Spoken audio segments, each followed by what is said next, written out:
Hollow Knight. Silksong was already one of the most anticipated indie sequels of the decade.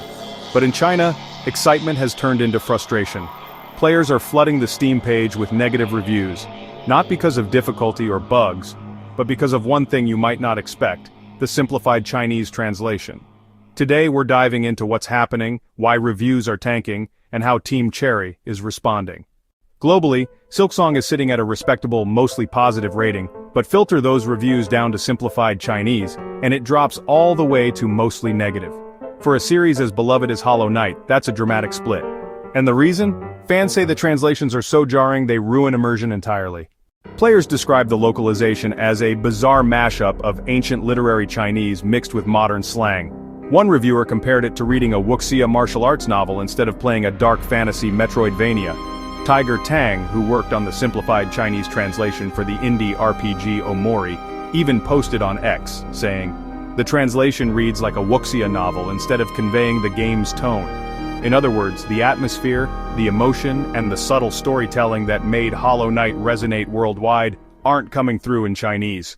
So why such a big gap? In the original Hollow Knight, the simplified Chinese localization team had 6 people working on it. For Silksong, just 2. And while Hollow Knight was praised across the board, including in China, the smaller localization team for Silksong may have been stretched too thin. Fans argue this lack of resources is exactly why the translation feels rushed and inconsistent. The good news is, Team Cherry is listening.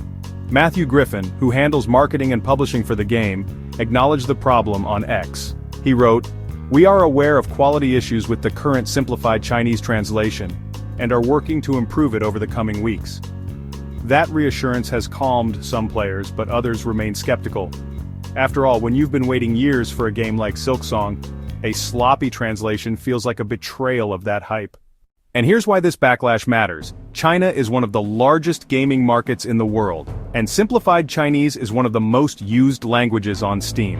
A bad localization isn't just a minor inconvenience, it directly impacts sales, community reception, and long-term trust. When fans can't connect with the tone of a game, especially a story-driven one, they're more likely to leave negative reviews, discourage new players, or even drop the game entirely. So, what's next? If Team Cherry and its partners can quickly patch the translation, they might turn things around. Much like other games that survived rocky launches with localization issues. But if improvements lag, Silksong could be remembered as a game that stumbled in one of the world's biggest markets, not because of gameplay but because of words. What do you think? Should game studios invest more in localization from day one, especially for massive markets like China?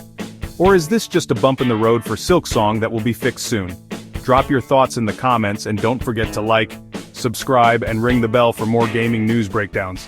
Thanks for watching and see you next time.